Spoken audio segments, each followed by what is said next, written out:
Assalomu alaykum, hurmatli yurtdoshlar. Studiyamizga taklif qilingan hurmatli ekspertlar, xush kelibsiz. Munosabat ko'rsatuvini bugungi soni nihoyatda dolzarb Sohibjon aka mavzuga bag'ishlanadi. Ya'ni 19-mart kuni davlatimiz rahbari kichik va o'rta biznes vakillari bilan sohani iqtisodiyotdagi o'rnini oshirish va rivojlanishni yangi bosqichga olib chiqish masalalariga bag'ishlangan yig'ilishda ishtirok etdi va bitta qimmatli fikr aytadi. Shuni biz bugun ochiq muhokama qilamiz. Iqtisodiyoti jadal rivojlanayotgan ko'plab davlatlarda ish o'rinlarining 70-80% shu soha vakillari tomonidan yaratilmoqda. Barcha nufuzli kompaniyalar tarixi ham aynan shu kichik va o'rta biznesdan boshlangan. Sohibjon aka, siz iqtisod fanlari doktori, professorsiz. Demak, shu sohaga e'tibor berilsa 70-80% aholi ish bilan ta'minlanar ekan va tabiiy ravishda ularni maoshi ham boshqacha bo'ladi, hayoti ham boshqacha bo'ladi. Qanday izohlaysiz? Aka, haqiqatda muhtaram prezidentimiz Shavkat Miromonovich tomonidan 2025-yil 19-mart kuni shu kichik biznes va o'rta tadbirkorlik vakillari bilan uchrashuv bo'lib o'tdi. Ana o'shanda bir necha demak muhim vazifalar belgilab berildi. Shu qatorda albatta kichik biznesda faoliyat yuritishda, kichik va o'rta biznesda faoliyat yuritayotgan demak fuqarolar 70-80% xorijiy mamlakatlarda ham tashkil etadi. Demak, ko'rinib turibdiki, bu jihatdan agar biz 70-80% odam kichik biznes va xususiy tadbirkorlik faoliyati bilan shug'ullanadigan bo'lsa, nima o'zgaradi? Albatta, birinchi navbatda aholining turmush farovonligi, ular daromadi o'zgaradi. Shu bilan birgalikda bizni O'zbekiston Made in O'zbekiston brendi asosida yangi mahsulotlar jahon yuzini ko'radi. Birinchi navbatda bandlik ta'minlanadi va aholimizning turmush farovonligi ortishi natijasida asosan bu kichik biznes xususiy tadbirkorlikni rivojlantirish orqali. Chunki hozirgi kunda bu eng muhim o'zini o'zi band qilish faoliyati desak to'g'riroq bo'ladi. Kichik biznes tadbirkorlari soni aytaylik 5 yilda 2 karraga ortganligini ham ko'rishimiz mumkin. Bu o'z navbatida mana shu munosabat jarayonida kichik biznes va tadbirkorlik faoliyatida shug'ullanayotgan demak aholini sonini oshishi bilan birgalikda ulardagi samaradorlik yuqori bo'lishiga asos bo'luvchi normativ hujjatlar takomillashtirilyapti. Xo'p, katta rahmat. Endi ko'ryapsiz, dunyodagi iqtisodiy, siyosiy vaziyat soat sayin o'zgaryapti. Demak, jamiyatimizda oldida turgan o'sha 19-mart kuni davlatimiz rahbari qayta murojaat qildi. O'rtoqlar, buni rivojlantiraylik. 70-80% aholi ish bilan ta'minlansa bo'ldi. Muammo yechimini topadi. Tezroq amalga oshirish uchun nima qilish kerak? Bir tomondan aholi maqsadga intilib yotibdi. O'zbekistonda Baxtiyorga o'xshagan tadbirkor bo'laman degan, u do'stimizga o'xshagan 90% odamda motivatsiya bor. Ishlasam, mashina olsam, uy qursam, orzu, havas. Men shu masalada Amerikani misol keltirmoqchiman-da. Amerikani o'sha kichik biznesni qo'llab-quvvatlash ma'muriyati degan idorasi bor. Bu 1953-yilda tashkil qilingan. Alohida. Bu nima u? Bitta narsaki, bu o'sha katta biznes, mana yirik biznesmenlar bilan o'sha kichik biznesmenlar o'rtasidagi, masalan, shartnoma tuzishlarida, huquqlarni amalga oshirishlardagi ko'prik vazifasini bajaruvchi, qo'llab-quvvatlovchi. Bank bilan bog'liq masalalar, boshqa masalalarda. Endi nima uchun bu hozir haqiqatan o'sha Amerika misolida oladigan bo'lsak, 80% dan oshiq ish bilan ta'minlash masalasi yoki mahsulotlarni 80% ni yetishtirish yoki bo'lmasam innovatsion g'oyalarni yetishtirib chiqishning 80% o'sha kichik biznesdan kelib chiqishning sababi bitta. Bu yerda bitta nozik tarafi bor. Nafaqatgina o'sha kichik biznesni qo'llab-quvvatlashdan tashqari, kichik biznes faqatgina davlat rahbariga, prezidentga va bo'ysunadi va hisobot beradi. Boshqa hech kimga hisobot bermaydi. Agar biz uni jaydari tilda aytadigan bo'lsak, mana o'z oldinlari davlat rahbari bilan jinoyat ish qo'zg'atish masalalari hozir o'zida strechnik degan narsalar yo'q bo'lishi, ularning o'sha qonun bilan himoyalanishi, boshqa holatlar, har xil tashkilotlarning o'sha tashkil etilishi masalasi qo'yiladigan bo'lsak, o'sha 1953-yildan boshlab bular faqatgina o'sha davlat rahbariga va o'sha senatiga bo'ysunib keladigan bo'lsa, ular qo'llab-quvvatlab keladigan bo'lsa, bu joyda bitta narsa borki, ular o'sha pul masalasi. Mana biz har doim aytamizki, biznesning rivojlanishining asosiy bosqichi nimaga borib taqaladi? O'sha moddiy qimmatlikka borib taqaladi. Dastlabki kapital. Agar u kapital bo'lmasa ekan, u masalan oldinga siljib keta olmaydi. Lekin hammamizga ma'lum, kichik biznes har doim ham kapitalga ega bo'lmaydi. Lekin kapital qachon bizda, agar bizni misol tariqasida oladigan bo'lsa, biz kapitalga qayerga boramiz? Faqat bankka boramiz.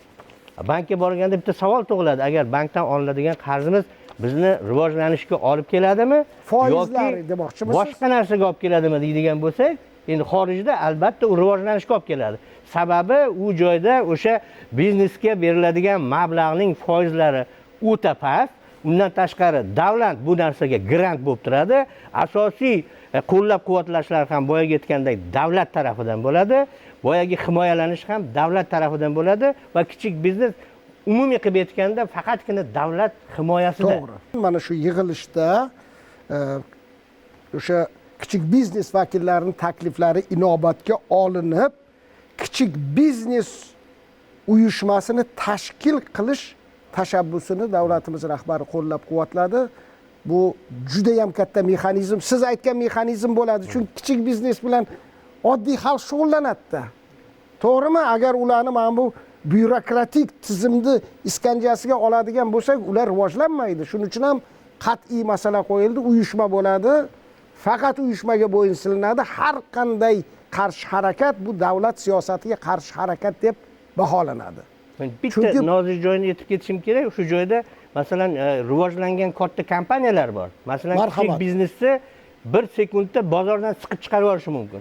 Lekin boyagi uyushma, boyagi anaqa o'shalarni tiyib turadi.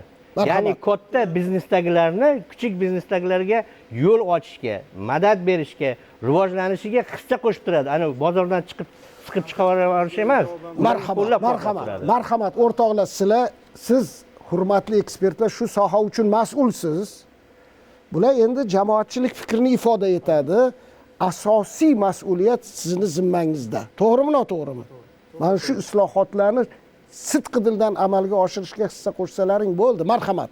Yalpi ichki mahsulot oladigan bo'lsak, kichik o'rta biznesning ulushi 54% dan kam emas. 54% dan yuqori.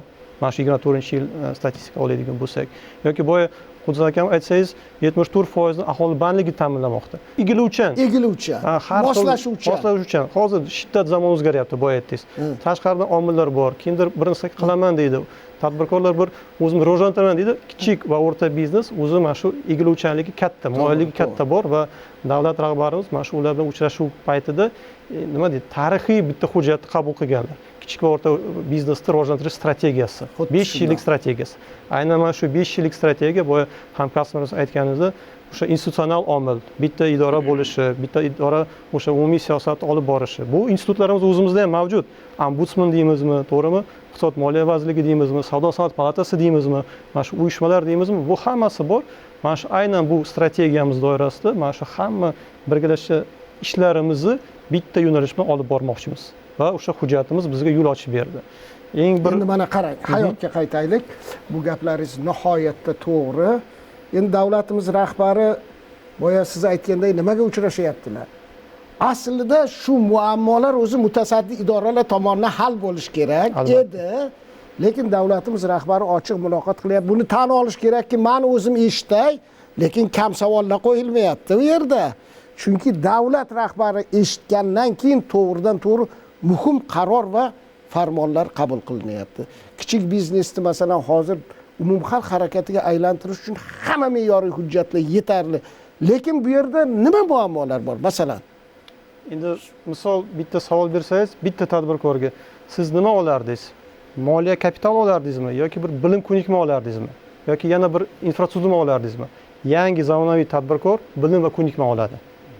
Men uchun shu. Menimcha menga aytsa tezroq qarz olaysiz. Bo'yna ham shu savolga qaytgan edingiz, yana aytyapsiz, tadbirkor uchun nima kerak o'zi deganda, prezidentimiz buni ham aytib berdilar o'zlarining ma'ruzalarida. Tadbirkor uchun 4 ta narsa kerak. Bu g'oya, to'g'ri. Bu mablag', bu joy va mutaxassis deb aniq qilib berdilar. anavi qilib beringlar. Mana shu qaror farmonimizda mana shu har bitta tadbirkorlik subyektlarini har bitta bo'g'ini uchun uni moliyaviy qo'llab-quvvatlash deysizmi? Uni demak huquqiy himoyalash deysizmi?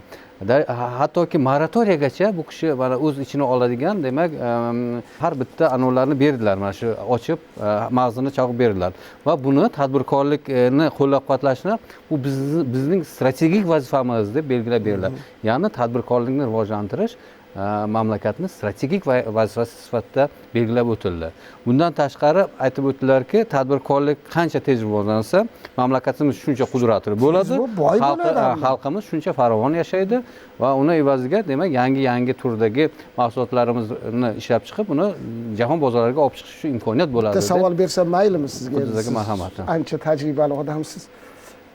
Bir tomondan huquqiy me'yoriy hujjatlar yetarli. Hamma narsani qo'yib bo'lsa ham davlatimiz rahbari tadbirkorlikni rivojlantirish uchun kuch-qudrat, mablag' ayalmayapti. Buni tan olish kerak.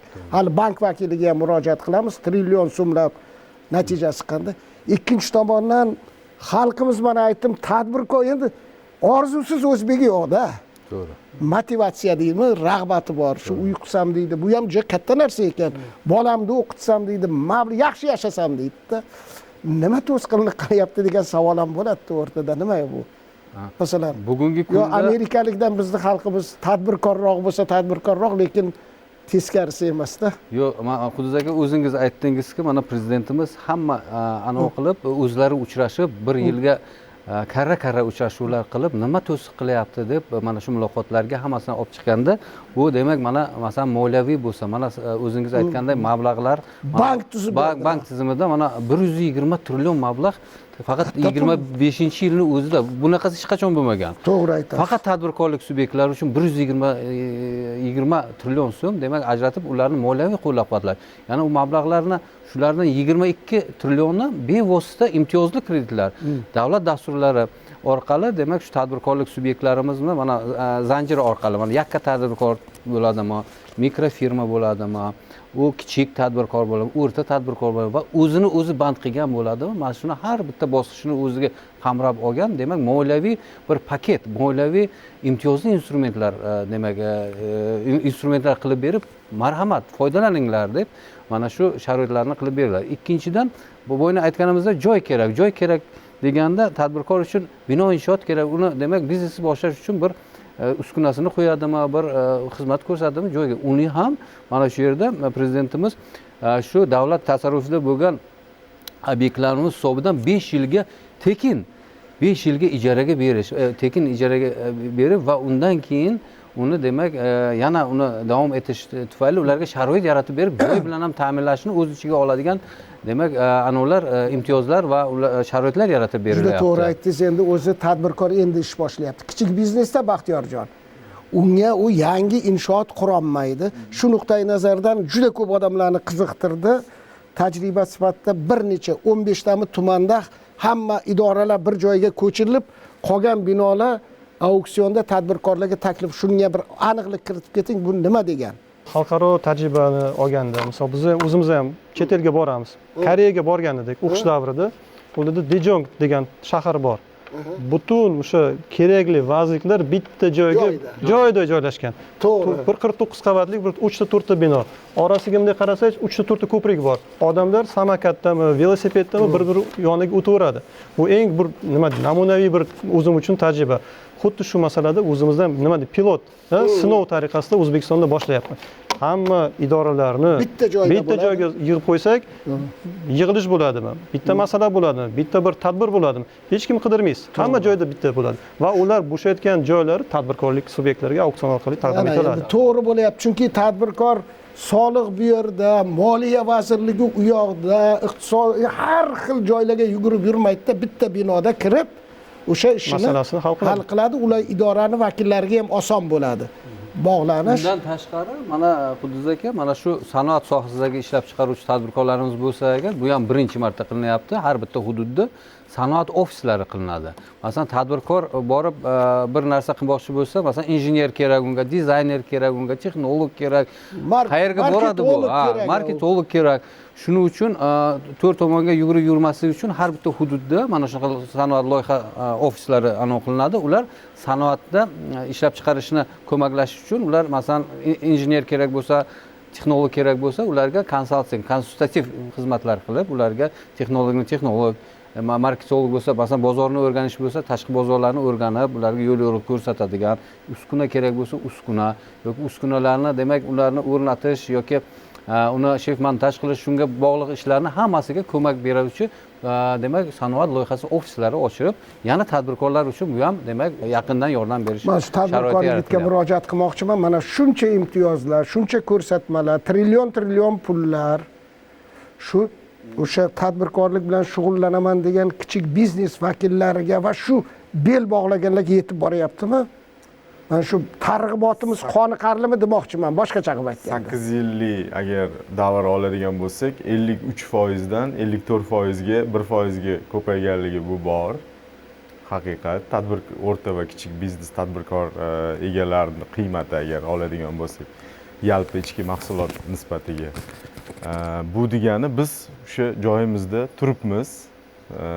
Qo'zg'algan bo'lsak, millimetrlarga qo'zg'aldik degani bu endi men o'zimdan olib aytmayapman, natijaga qarab gapiryapmiz. Balki ko'p hol o'sha yana eski gaplar, aytmoqchi bo'lganim pullar ajratilyapti, yo'q emas. Oldingi 20 yil oldingi 15 yilgi davrga taqqoslaydigan bo'lsak, biz ancha oldinlatib ketdik, buni tan olish kerak. Lekin hozirgi zamonaviy agar muhit bilan taqqoslaganda biz baribir orqadaligimiz, bu ham natijalarga qarab aytilyapti. Tadbirkorga nima kerak degan gapda tadbirkorga nima kerakligini o'rgatish kerak emasligini kerak. Eng asosiy narsa uni nima qilish kerakligini o'rgatishni to'xtasak, uni ishlariga aralashishni to'xtasak, o'shanda kichik va o'rta biznes tadbirkorlari kimdir o'qitish kerak-ku, mana bolalar, yoshlar, men intilaman deydi-da. Bozor iqtisodiyotida talab va taklif degan tushuncha bo'ladi. Bu tabiiy qonun. Tadbirkor o'zidan kelib chiqib, o'zini g'oyasidan kelib chiqib, o'zini tarbiyalab, o'zini o'qitib oladigan darajaga kelib oladi. Bu narsani mana misol uchun har bitta sohada o'zini qiyinchilik misollari bor. Soliqga ham bor. Masalan, kichik va o'rta biznes egalarini aytadigan bo'lsak, ular har yili buxgalterlarda yonlab, ularga oyliklar to'lab, iqtisodchilarni to'lab, o'sha statistika hisobotlarini to'lashga xarajat. Endi kichkina misollarda aytyapman va har bir sohada o'zini xarajatlarini ko'paytiradigan, ya'ni tan narxi qimmatlashtiradigan xarajatlari bor hisobiga ishlolmaydi. Eng asosiy savolga javob berish kerak. Sizga bitta savolim endi aniqlab ketaylik-da. Mana qishloqda zo'r yigitlar bor, ishga tayyor, lekin u bozordan to'la xabardor emas. Marketingdan, masalan, men marketing tizimini masalan men bilmayman.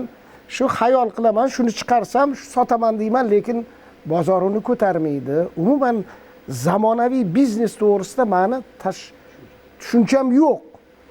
Amani bular o'qitib har qanday sohada o'rgatish kerak-ku. Oshpazga ham kimdir o'rgatadi-ku oshpaz bo'lishda.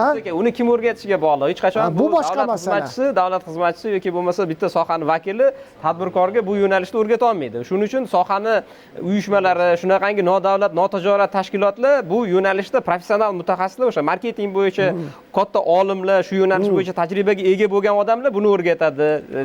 Texnologiya bo'yicha texnologlar, alohida mutaxassislar o'rgatadi. Bu o'rgatish albatta kerak. Endi men bitta savolga javob bermoqchiman.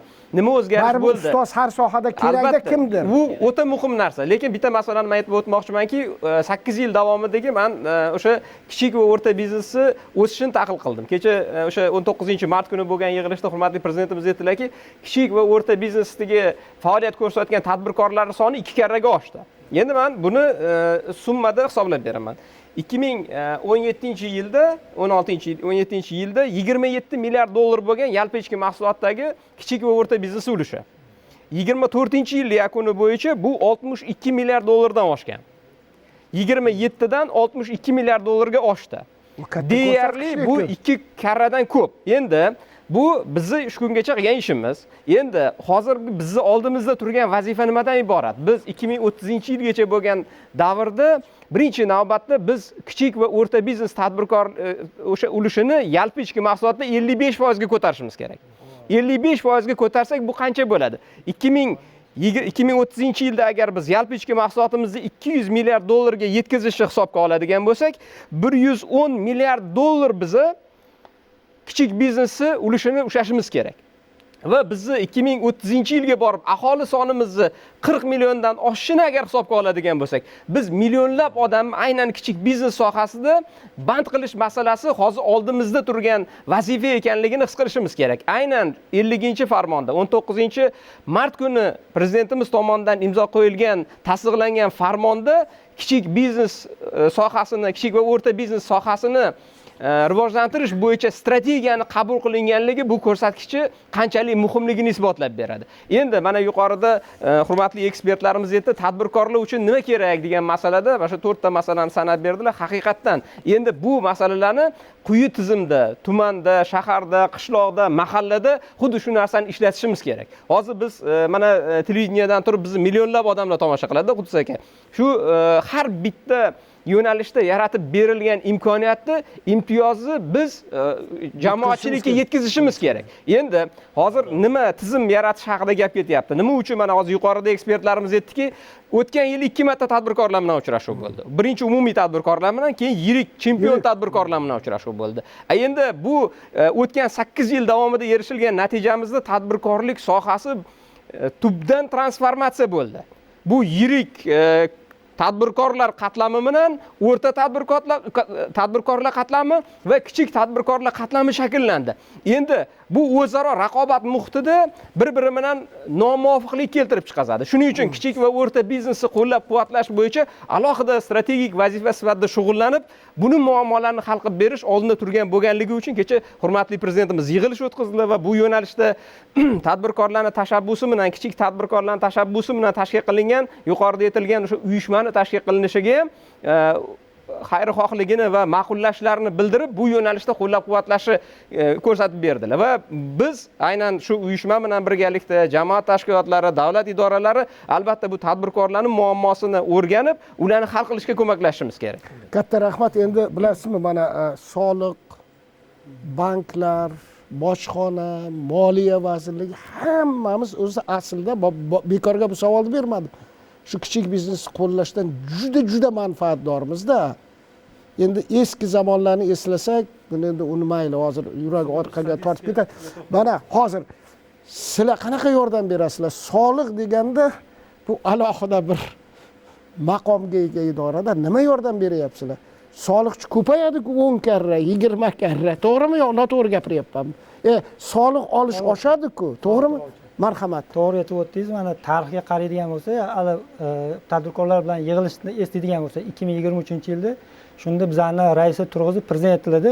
Sizlarning faoliyatingizga bundan keyin tadbirkorlar, ya'ni tadbirkorlar baho beradi. Mana shunga qarab sizlar soliq tizimi bo'yicha xulosa chiqaraman degan gapni aytganlardi. Aynan o'sha yildan boshlab shunaqa bizlarni soliq ma'murchiligida shunaqa tizim joriy qilindiki, mana xabaringlar bor. Mahalla 5ligi bo'lardi. 2023-yil sentyabr oyidan mahalla 7ligi deb nom shakllandi. Sababi unga soliq inspektori bilan ijtimoiy xodim qo'shildi. Shu 2023-yildan boshlab har bir mahallaga, ya'ni hozir bugungi kunda 9453 ta mahalla bo'lsa, har bitta mahallaga soliqchi, ya'ni 4512 nafar soliq xodimi biriktirildi. Misol uchun qaysidir mahallasini katta kichikligiga qarab, qaysidir ikkita mahallaga, 3 ta mahallaga bitta soliqchi yoki bitta mahallaga bitta soliqchi. Vazifasi nima o'zi? Vazifasi, mana siz boy yuqorida aytib o'tdingizda, bir hozir endi jonli efirda elchiga sal tilingizlarni qildi, oldin soliqchini ko'rsa qo'rqardi deb aytdingizda. To'g'ri. Oldinlari haqiqatda endi bu xalq ko'zi bilan qaraganda, xalq ko'zi bilan qaraganda soliqchilar bu nazorat organi, jazolovchi organ sifatida qaralardi. Mana endi yildan yilga soliq islohotlarini takomillashining oqibatida prezidentimiz ham shunaqangi tizim yaratib berdilarki, soliq endi nazorat organi emas, xizmat ko'rsatuvchi organga Albatta aylandi. shunday bo'lishi Endi kerak. yana eng oliy maqsadlari prezidentimizning shu davlat rahbari bo'lgan jarayondan shu bitta fikr aytib o'tadi, xalq rozi qilishimiz kerak. Albatta. Xalqning muammosini mahallada turib hal qilishimiz kerak deganlari uchun mana bugungi kunda har bitta mahallaga soliq inspektorlari biriktirgan bevosita murojaat qilishlar mumkin. Endi bizni hozir yuqorida aytib o'tdingiz, ma'muriy markaz bitta joyda bo'lsin-da, tadbirkorlar, aholi bit kesin emas, o'zini muammosini o'sha pastda turib mahallada hal qilsin degan maqsadni qo'yganmiz-da. Endi shundan kelib chiqib misol uchun aholi bo'ladimi, yer, mol mulk solig'i bilan muammolar bo'ladimi yoki tadbirkorlik faoliyatida, soliq hisobotida yoki yuborishda muammo bo'ladimi, bevosita o'zlarining mahallasiga birikkan soliq inspektoriga bino masalasida aniqlik kiritib ketay. Endi juda ko'p hashamatli binolar bor. Lekin hozir bir joyga ixcham bo'lgandan keyin yuqori etajlarda o'tiradi, pastki etajlar tadbirkorlarga beriladi-da. Birinchi. Endi bilasizmi, haligi binolar tadbirkorlarga beriladi endi.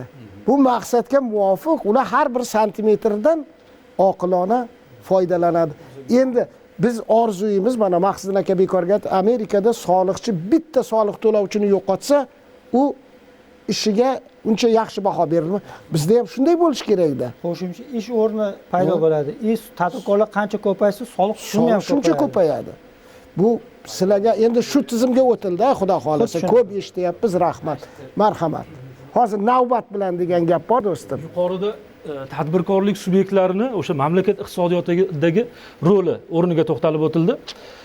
Hozir hammamiz uchun etalon bo'lib hisoblangan o'sha Xitoy misolida agar statistikaga hozir qarab o'tiribman, 1970-yilga qadar aholi jon boshiga VVP Xitoydagi 150 milliard AQSh dollarini tashkil qilgan ekan. Jahon iqtisodiyotida bor yo'g'i 3% ni tashkil qilgan bu. Ko'p emas, orada o'sha tub islohotlar. Butun Xitoyda VVPsi 150 milliard. 150 milliard. Bu hozir statistik ma'lumotdan oldim. Jon boshiga 150. Yo'q, jon boshiga bo'lsa u boshqa narsa. Jon boshiga necha ming? Umumiy VVP, umumiy o'zira. Umumiy VVP 150 milliard AQSh dollarini tashkil qilgan ekan. Bizda qancha hozir? Hozir 115 milliard. Hozir men bu statistikaga hozir bog'layman. E'tibor Hozir bizda 115 milliard. 24 yakuni. Bu qarang 1900 buni ham aytib qo'yish kerak. Bu qarang, e'tibor berasiz, 1970-yildagi statistik raqamlarga to'xtalyapman. Xitoyda o'sha davlatda, mamlakatda tub islohotlar boshlanadi 1970-yildan keyin. Qariyb 19-20 yil, ya'ni 1999-yilga borib, oradan qariyb 20 yil o'tgandan keyin VVP 14% ni tashkil qilyapti. Bu o'sha jahon iqtisodiyotida 16% ni tashkil qilyapti. Qarang, keskin tub o'zgarish bo'lyapti, tub o'sish bo'lyapti.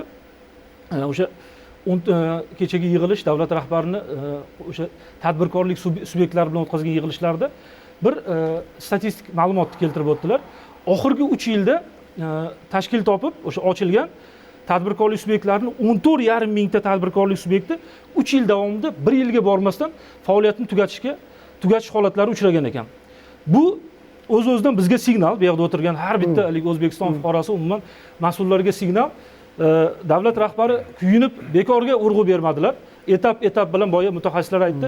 Yirik o'sha xo'jalik subyektlari bilan keyin mana o'sha kichik va o'rta xo'jalik subyektlari bilan uchrashuvlarda alohida to'xtalib o'tishlariga sabab bo'layotgan masalalardan bittasi aynan o'sha birinchi yilda sinib ketish ehtimoli juda ham katta bo'lar ekan tadbirkorlik subyektlarining. Ularni boya tadbirkorimiz to'xtalib o'tgandek, davlat tomonidan albatta qo'llab-quvvatlov, imtiyozlar, shu huquqiy tomondan, qonuniy tomondan o'sha garant albatta kerak bo'ladi.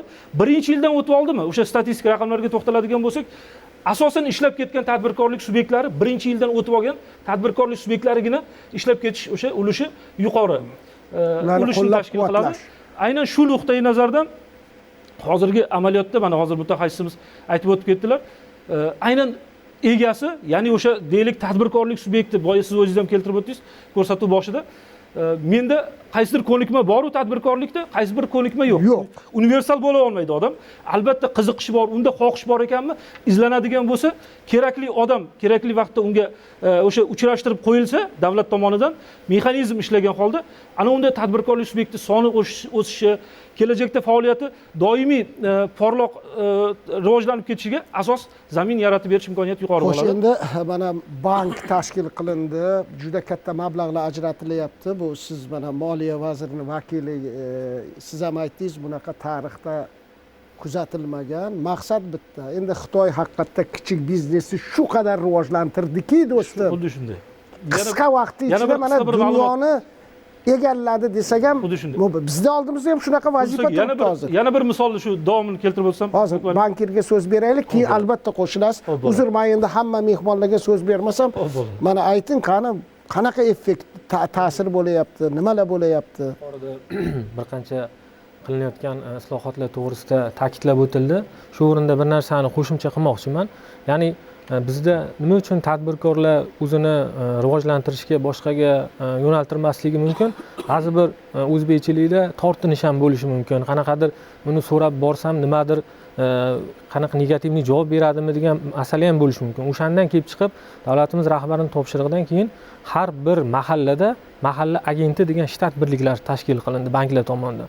Bu degani bu qaysi bir tashkilotning eshigining tagiga borish emas, u mahalladagi o'sha kim nima bilan faoliyat bilan shug'ullanadi, qaysi yo'nalishda tadbirkorlik istagi bor degan tushunchalarga mahalla agentlari, mahalla bankirlari shtatlari ham tashkil qilinib, ular bevosita o'sha hujjatlashtirish, boshqa masalalarda joyida masalani mahallani o'zida hal qilib, banklarga yoki boshqa tashkilotlarga olib kelib, o'zi o'shani rivojlantirishni yo'lga qo'yishdi. Bu bitta yo'nalishda. Endi demak, hozir qarangda, buni muhtaram teletomoshabinlarimiz yoshlar ko'p murojaat qiladi-da, Quddus aka, yordam beringlar, men ishlamoqchiman, lekin mablag'im yo'q deydi. Ko'nikmam yo'q deydi. Nimadan boshlasam deydi-da. Hali ular rostdan yoshda. Xuddi shunday. Shularga endi o'sha siz aytgan vakillar yordam beradi. O'sha biz aytgan vakillar ular bilan bevosita gaplashib, o'sha yerda qanaqa muhit, u yerda nimani bozori bor, nimani o'zi uning ko'nikmasi bor, uni tajribasi qanaqa, nima bilan faoliyat bilan shug'ullansa bo'ladi. Undan kelib chiqib, ma'lum bir biznes yo'nalishlarini taklif qilishadi ularga. Biznes loyihalarini beradi. Undan keyin mablag', ya'ni yuqorida aytib o'tdingiz, mablag' jihatdan ta'minlash kerak. Unda masalan hozir ko'pchilik xalqda o'sha tadbirkorlik subyektlarini endi boshlamoqchi bo'lgan, ya'ni yuqorida aytib o'tildi, tadbirkorga aralashmaslik kerak, hech narsa kerak emas. Biz ko'proq yangitdan tashkil qilmoqchi bo'lgan tadbirkorlik biznes subyektlariga ularga moliyaviy jihatdan mablag' kerak. Ishni davom ettirayotgan tadbirkorga xalaqit bermaslik kerak. O'zi ketaveradi. Shunaqa. Moliyaviy mablag' jihatdan deganda mana banklar tomonidan beriladigan dastlab masalan boshlamoqchi bo'lsa 100 million so'mgacha garov ta'minotsiz kreditlar ajratilishi yo'lga qo'yildi. Mana bu prezidentimizning 50-sonli qaroridan keyin bu masalan o'zini o'zi band qilgan tadbirkorlik aholini, ya'ni keyingi bosqichda o'tadigan bo'lsa, tadbirkorlik bilan shug'ullanadigan, kichik korxona bilan shug'ullanadigan bo'lsa, ushbu mablag'ni miqdorini 150 million so'mgacha kichik biznesni uzluksiz qo'llab-quvvatlash dasturida amalga oshiradigan bo'lsa, unga yoki oilaviy tadbirkorlikni rivojlantirish dasturi doirasida amalga oshiradigan bo'lsa, 50 million so'mgacha o'sha garovsiz kreditlarni berishi. Bu dastlabki bosqichda unga qanaqadir moliyaviy ko'nikma, ya'ni shakllanishi uchun ta'minlanish xizmat qilyapti deb hisoblaymiz. Bilasizmi, boya to'g'ri bitta gapni aytdingiz. Marhamat. 2017-yilda boshlangan yangi iqtisodiy siyosat natijasida juda katta islohotlar amalga oshirildi, kichik va o'rta biznes o'zi. Mana 2024-yilda ayollar tadbirkorligi misolida 7 trillion 300 milliard mablag' ajratilgan. Agar shu mablag' ajratilganligini hisobga olib, uni samaradorligi qaysi holatda? Soliq qancha imtiyoz berilgan bu bo'yicha? Agar bu holatlarni biz ko'rib borsak, ertaga tadbirkorlarimizda o'sha ulushi, kichik biznesning ulushi 55 emas, 60% ga ko'tarilib ketishi mumkin. Agar o'sha soliq foiz stavkasidagi imtiyozlarni qo'llanishi va mablag'lari to'g'ri sarflanishi. Marhamat. Bunga nima deysizlar? Fikringiz? Savol. Marhamat. Mana shu ayollarni tadbirkorligi yo'nalishida qisqa aytib o'tadigan bo'lsam, mana shu ayol tadbirkorligini rivojlantirish uchun alohida kredit mahsulot, mana bankimiz biznes rivojlantirish banki jihatdan aytib o'tmoqchi bo'lsam, 20% dan 7 yil muddatga ayol tadbirkorlar uchun kredit mahsuloti ishlab chiqildi. Bunda nimaga e'tibor qaratiladi? Ya'ni o'sha tashkil qilinayotgan korxonani 50% dan oshiq ta'sischilari ayol tadbirkor bo'lishi kerak yoki rahbari ayol tadbirkor bo'lishi kerak. Bu bitta. Endi ikkinchisi ham jamiyatga nima foyda beradi degan jihatidan ish o'rnini ta'minlashga. Ya'ni kamida 2 ish o'rnini ta'minlaydigan bo'lsa, 7 trillion 300 milliard mablag' so'm ajratildi. Uni samaradorligi nima bo'ldi? biz bank jihatidan aytadigan biznesni bo'lsam rivojlantirish banki orqali ajratilgan o'tgan yil bitta o'sha- ayollar tadbirkorligi uchun. bizda birinchi kvartal Natija nima? natijalariga Natijasi? qaraydigan bo'lsak 1,5 trillion kredit ajratilgan bo'lsa shuni 900 milliard so'mma qariyb kichik o'rta biznesga to'g'ri keladi. Buning natijasida 23 mingdan ziyod ish o'rni ta'minlandi. Mana shu yo nechtadir korxona yaratildimi masalan endi bu yerda asosan shu korxona ya'ni kichik biznes yaratildimi shunaqa 10 mingdan oshiq bir aniqlik kiritaman mana shu chunki pullar ajratilyapti-ku odamlar o'zi tadbirkor bilan shug'ullansa yoniga ishchi oladi u albatta buxgalter oladi yordamchi oladi ishchi oladi o'rgansa albatta. sharhlarni berishim kerak mana to'g'ri savol bitta qo'yapsiz ekspertimiz qoldi man hozir sizga ham navbat qisqa beraman aytaman mana kichik biznes uzluksiz qo'llab-quvvatlash kompleks dasturimiz bor biznes rivojlanish bankini olib boryapti bu narsada yo'nalishda o'tgan yili adashmasam 59 mingdan sal ko'proq kreditlar ajratilgan bo'lib turib 708 trillion pul berildi. Mana shuni endi nima deymiz?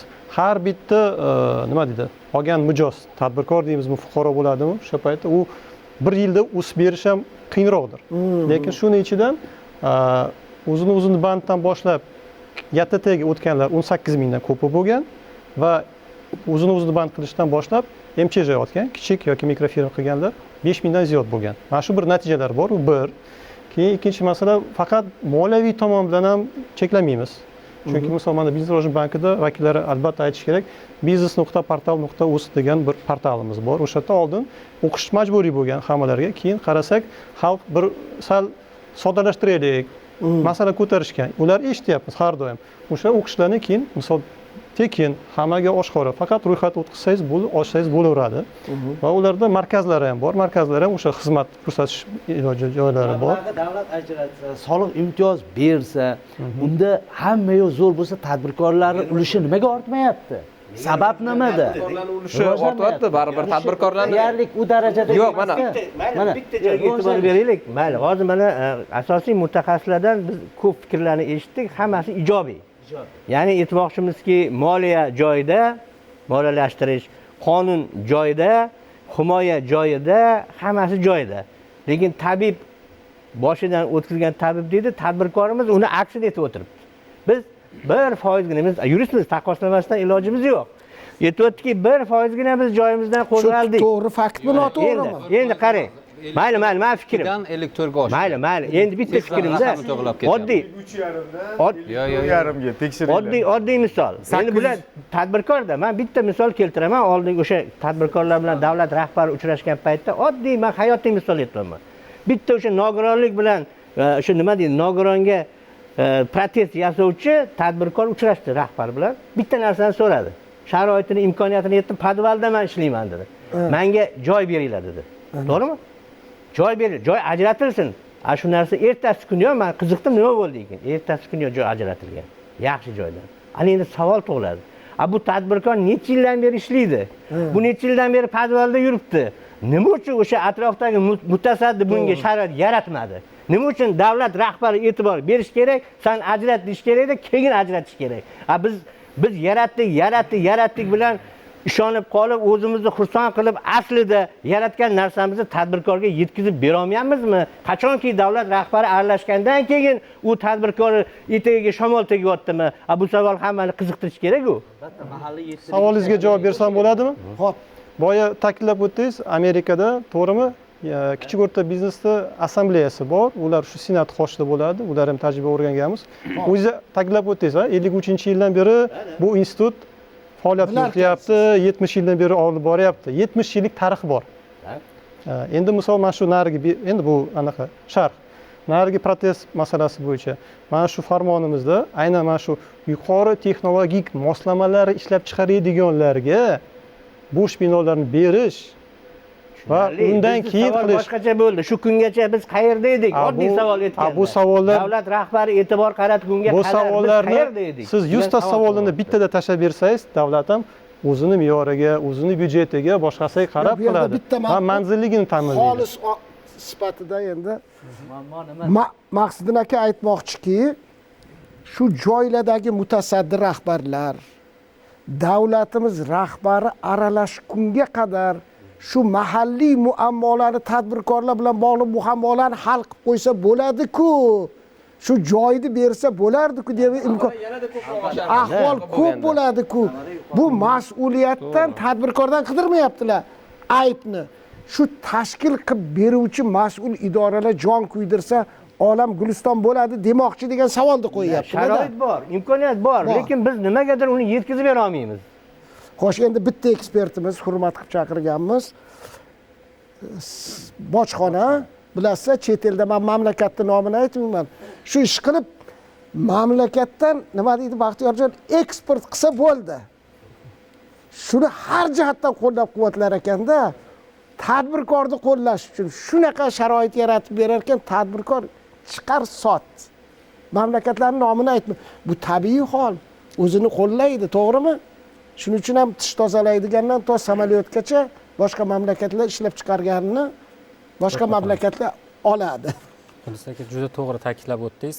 Kichik biznes va o'rta tadbirkorlik haqida gap ketganda buni bojxonasiz bir tasavvur qilib bo'lmaydi. Sababi bevosita bu kichik biznes va o'rta tadbirkorlik faoliyatini ham ikkiga bo'lsak, ichki va tashqi faoliyat desak, mana ichki faoliyat bevosita mana soliq idorasi xodimlari tomonidan yaratilgan qulayliklar bo'yicha to'xtalib o'tishdi. Endi bizda tashqi savdo bilan bog'liq bo'lgan barcha eksport import operatsiyalari bevosita bojxona organlari orqali amalga oshiriladi. Bevosita buni so'zim boshlashdan oldin bir raqamlarga to'xtalib o'tsam, 2024-yilda bizda tovarlar tashqi savdoyimiz, ya'ni bu bojxonadagi tovarlar tashqi savdosi, umumiy tashqi savdo xizmatlar, tovarlar va maxsus eksport bo'ladi. Bojxonadagi tovarlar tashqi savdosi 47 milliard desak, shundan 40%, ya'ni 20 milliardi bevosita kichik va o'rta biznes vakillari hisobiga to'g'ri keldi. Bunda eksportda 33%, ya'ni 6,5 mingta kichik va o'rta biznes vakillari, importda 25 mingga yaqin bo'lgan kichik va o'rta biznes vakillari 16 milliard dollarlik tashqi savdo operatsiyalarini amalga oshirishdi. Endi bugungi kunda bizni bojxona organlarida bevosita kichik va o'rta biznes vakillariga imkoniyat yaratib berishda qanaqa strategik maqsad qo'yilgan? Ya'ni bizda tashqi savdoda bilamiz, eng asosiy ikkita faktor bor.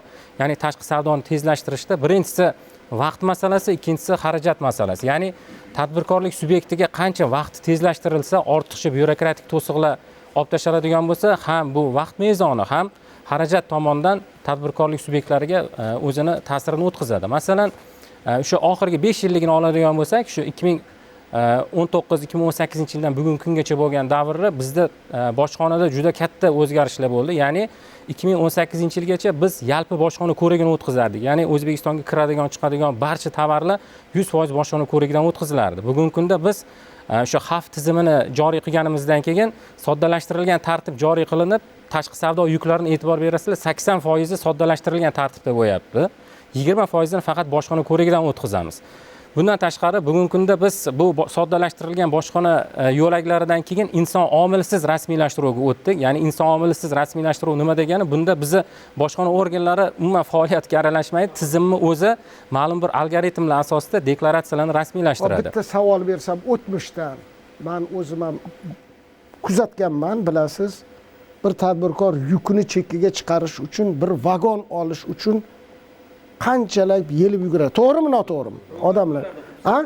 Eksport qilish uchun eksportchilar ro'yxati bo'lardi. Keyin vagonni olardi. Endi bu ham juda qiyin edi o'sha zamonlarni. Bu o'tgan zamon tanqid qilish emas, achchiq haqiqat. Solih kelsa aytdingiz-ku, odamlar qochib ketardi, qo'rqardi deb. Bu bor haqiqat. Keyin shu mahsulotini, meva-chevani olib borib qo'yib, haligi rasmiylashtirish bo'yicha qancha meva-chevalar chirib ketgan holatlar ham xuddi shunaqa bo'lganmi, bo'lmaganmi? Bo'lgan. Tarixda bunaqa holatlar bo'lgan. Endi tadbirkorlarni, fermerlarni sindirib, uyini kuydirib yuborganda hozir qanday shular? Bugungi kunda mana yuqorida ikkita faktorni bekorga ta'kidlab o'tmadim. Noto'g'ri aytgan bo'lsam, noto'g'ri deng. O'sha o'tmishda bunaqa holatlar kuzatilgan. 80% soddalashtirilgan tartib va umumiy tashqi savdodagi 40% inson omilisiz rasmiylashtirish amalga oshirilishi e'tibor berasiz. Importda rasmiylashtirish vaqtini 3 soatga, eksportda 25 daqiqaga qisqartirdi. Bu umumiy tashqi savdoda 3000 dan ortiq eksportyorlar, 10 mingdan ortiq importyorlar bevosita sarf xarajatini kamayishiga olib keldi. Bundan tashqari mana bugungi kunda o'sha kichik biznes va o'rta tadbirkorlik subyektlarini qo'llab-quvvatlash maqsadida bojxona organlarining o'zida 2024-yil davomida 51 trillion so'm bojxona to'lovlaridan imtiyoz qo'llandi. Ya'ni biz o'zi fiskal vazifani bajaruvchi organmiz. Ya'ni davlat byudjeti tushumlarini ta'minlashimiz kerak, lekin shu bilan bir qatorda tadbirkorlik subyektlarini qo'llab-quvvatlash uchun 51 trillion bojxona to'lovlaridan imtiyoz, 8 trillion bojxona to'lovlarini bo'lib to'lashga biz imkoniyat yaratdik. Bundan tashqari mana kuni kecha muhtaram prezidentimiz tomonidan bojxona organlari faoliyatini takomillashtirish borasida ikkita hujjat imzolandi. Ya'ni birinchisi o'sha 57-son farmon, ikkinchisi 122-son qaror. Bu bevosita o'sha 19-mart kuni o'tkazilgan yig'ilish natijasida qabul qilingan hujjat va keyingi tashlangan qadam sifatida qarashimiz mumkin. Bunda ham siz yuqorida ta'kidlab o'tgandaqa, ya'ni ekspertlarimiz ham, mutaxassislarimiz ham aytib o'tishdi, ya'ni tadbirkorlik subyektiga qancha faoliyatiga to'g'ridan-to'g'ri emas, bir aralashmasdan haligi imkoniyat yaratib berilsa, juda ham unga foyda. Bu to'g'ri, tadbirkorga xalaqit bermaslik kerak, uni qo'llash kerak. Bitta ikkita bir yangiliklardan aytib o'taman. Ya'ni bizda bojxona organlarida gate tizimi joriy etiladi. Mana shu hujjatlar asosida, xudo xolasa, bunda qanaqa tizim? Bunda bojxona, bank, soliq, ruxsat etish xususiyatiga ega bo'lgan barcha davlat tashkilotlari, sug'urta tashkilotlari, logistika tashkilotlari barchasi bitta joyda jamlanadi. Butun boshli o'sha bojxona rasmiylashtirish bilan bog'liq bo'lgan barcha protseduralar faqat shu bojxona organlarining gate sistemasi asosida amalga oshiriladi. Bu juda katta vaqt va xarajatni tejaydi. Bundan tashqari xorijiy davlatlarning ilg'or tajribasi asosida bevosita chegara postlarini o'zida biz rasmiylashtiruv amalga oshirishni bosqichma-bosqich o'tmoqchimiz. Bu nima degani?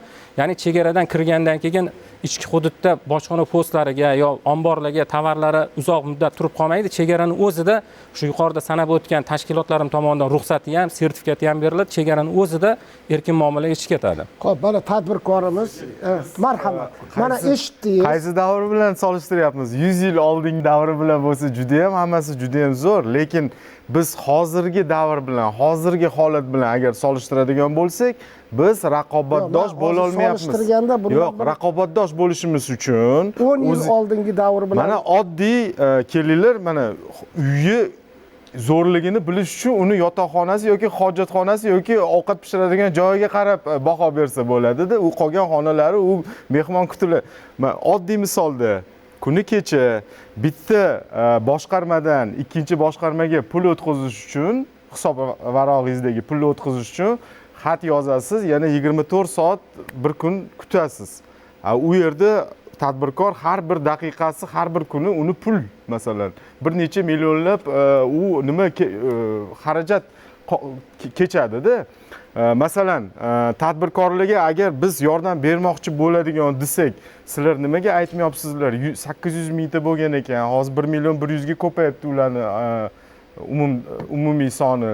Lekin yopilayotganlar, faoliyat ko'rsatmayotganlar har bir 3-chi tadbirkor-ku, o'lik. Tushunapsiz-mi? U statistikada bor, u bor deb ishlayapti deb ma'no anglatadi. Lekin o'zini po fakto olib tekshirib ko'rsangiz, qarab ko'rsangiz, u ishlamayapti, u yopila olmayapti, u likvidatsiya qila olmayapti. Endi qaranglar. Yana undan ham oldingi savol, eng asosiy savol. Men shu bilan gapimni tugataman. Tadbirkor ishni boshlamoqchi bo'lsa, u 27,5% oylik bilan qoplanadigan o'sha soliq to'lasa, aylanmadan to'laydigan, QQSdan to'laydigan, bankdan olib kreditdan to'laydigan foizlarni qo'shganda 70% bo'ladi. Biz u tadbirkor 10% ga ishlaydi, o'rtacha 15% foydaga ishlaydi. U qanaqa qilib u 70% ni qoplaydi? Umuman gapimiz, masalan, amaliyotga to'g'ri kelmayotganligini rezultati bu, natijasi. Marhamat, hurmatli ekspertlar, vaqtimiz bulardan shu gaplarga kim javob beradi e'tirozlarga? Birinchi bojxona qismi bo'yicha gaplashsak. Rasmiy. Marhamat. Chet elda bu rasmiy xarajatlar daromad solig'idan qayirib tashlaydi-da. Chegirib tashlaydi. Yo'q, tushunmadingiz. Mana NDFL va YSP bu 27% bo'ladi siz to'layotgan nimadan? Oylik nimangizdan, fotingizdan. Birorta agar e'tiroz bo'lsa, qo'shganda o'rtacha arifmetika 70% ga to'g'ri kelyapti. Bu meni gapim emas, tahlilchilarning gapi. Yo'q, endi u statistik ma'lumotlar bo'lishi mumkin. Biz o'sha samaradorligini so'radik-da, o'shaning uchun. Muhtaram prezidentimiz 25-martda ikkita hujjat imzolab berdilar deb, aynan shu hujjatlarda bular aytgan o'sha hududiy boshqarmalar o'rtasida o'zaro bojxona to'lovlarini bir-biriga o'tkazish degan tushuncha bor edi. Endi shu narsa bekor qilinib, respublikaga faqat respublikada o'sha to'lovni to'laysiz, istalgan hududda rasmiylashtiruv amalga oshirishingiz mumkin. bo'ldi. Demak, to'g'ri. bu yigit tadbirkor ko'targan narsa muammo bugun bor kunda, ekan, ha. u yechimini Yechimini topdi. Sizda masalan yuqorida e'tirozga bekilib ketish haqida gaplar gapirildi, u Shunaqa. muloqotda ham aytildi adashmasam. e'tirozli savol berdilar. Haqiqatda mana ko'z yumish bundan noo'rin, sababi tadbirkorlik subyektlari ochilishi bor, yopilishi bor. Haqiqatda bugungi kungacha tadbirkorlik subyektini yopishda eng katta muammolar bor edi. Sababi tadbirkorlik subyekti u ixtiyoriy tugatish bo'yicha ariza beradigan bo'lsa, u 6 oy muddatdan, agar 6 oy muddat ichida tugatilmasa, ya'ni davlat xizmatlari markazidan ro'yxatdan chiqib ketmasa, u yana avtomatik tiklanardi. Endi mana bu yuqoridagi hujjatda, ya'ni prezidentimiz tomonidan 19-martda imzolangan 50-sonli farmonda o'z aksini topdi. Ya'ni tadbirkorlik subyektlari 3 ta yo'nalishda bir xil, nima deydi, bir xil vaziyatda 3 xil holatga ega bo'lsa, ya'ni bu oxirgi 3 yillik daromadi 10 milliarddan ko'p bo'lmasa, keyin soliq va debitorlar qarzdorligi bo'lmasa, hamda soliq hisobotlarini o'z vaqtida topshirib kelgan bo'lsa, hamda soliq organlari tomonidan yuritilgan xavfni talqin qilish tizimida past, ya'ni nima deydi, xavflilik darajasi past belgilansa, yengillashtirilgan tartibda, ya'ni soliq tekshiruvisiz yopilish amaliyoti joriy qilinadi. Kutayotganimiz 1 milliard parokni ko'tarib beringlar yoki buni tushuntirib beringlar. Nimaga sizlar hali ham bu 1 milliard parokni ushlab turibsizlar? Masalan, yopolmayotganligimizni hozir tan olganingiz katta rahmat, baraka topinglar. Tan olishlik ham bu rivojlanishi, boshlanishi. Demak, agar u faoliyatini yurita olmayapti, nol qilib hisobot topshirishga sizlar majburlayapsizlar. Uni moddiy texnik bazasi yo'q. Tashkilot yopilib ketgan. U hisobotni nol qilib jo'natishga ham uni sharoiti yo'q. Sizlar ularni jarima solishni to'xtatishinglar kerak. Xo'p, endi katta nol qilib nima uchun hisobot topshiradi? Chunki u xufiyona iqtisodiyot bilan shug'ullangan. Vaqti keladi, tovarovorotni qiladi, topshirmaganini sizlar nol deb qabul qiladigan shunaqa bir nima kiritishinglar kerak, rejim kiritishinglar kerak. Deyapsiz, mana shu strategiya yaxshilab o'qisangiz agar, mana 5 yillik strategiyada bu juda muhim strategiya. Birinchi marta qabul qilinyapti bu. Shunga siz aytgandek, mana shu masala muhtaram ekspertlar, bu tizimli har haftada kamida 1-2 marta biz iqtisodiy islohotlarga bag'ishlangan ko'rsatuv qilamiz. Bu bugungi ko'rsatuvimiz O'zbekiston Liberal Demokratik partiyasi faollari bilan mana ishtirokida tashkil etildi. Sizlarga katta rahmat. Mana shu uchrashuvda ilgari surilgan g'oyalar, endi buni ta'kidlashimiz kerak. Kichik va o'rta biznesning iqtisodiyotdagi ulushini 55% ga ko'tarib 70 milliard dollarlik qo'shilgan qiymat yaratish, yangi bozorlarga kirib borishda transport, sertifikat va standart masalalariga ko'maklashib, kichik biznes eksportini o'tgan yilgi 9 milliarddan 12 milliard dollarga olib chiqish, ichimlik suvi, kanalizatsiya, yo'l qurilish, kommunal xo'jalik, yetkazib berish, utilizatsiya, migratsiya, madaniyat va ijtimoiy xizmatlarda kichik biznes ulushini 2-3 karra oshirish, 1,5 million doim ish o'rni tashkil qilib, sohada band aholini ulushini 75% ga yetkazish kabi dolzarb vazifalar qo'yildi. Biz mana shu vazifalarni ijrosini jamoatchilik nazorati subyekti sifatida albatta ko'rsatuvlarda tizimli yoritib boramiz. Bugungi ko'rsatuvdagi faol ishtirok uchun barcha ekspertlarga katta rahmat. Muhtaram teletomoshabinlar, shuning bilan bugungi ko'rsatuvimizni yakunlaymiz. E'tiboringiz uchun rahmat, xayr, salomat bo'linglar.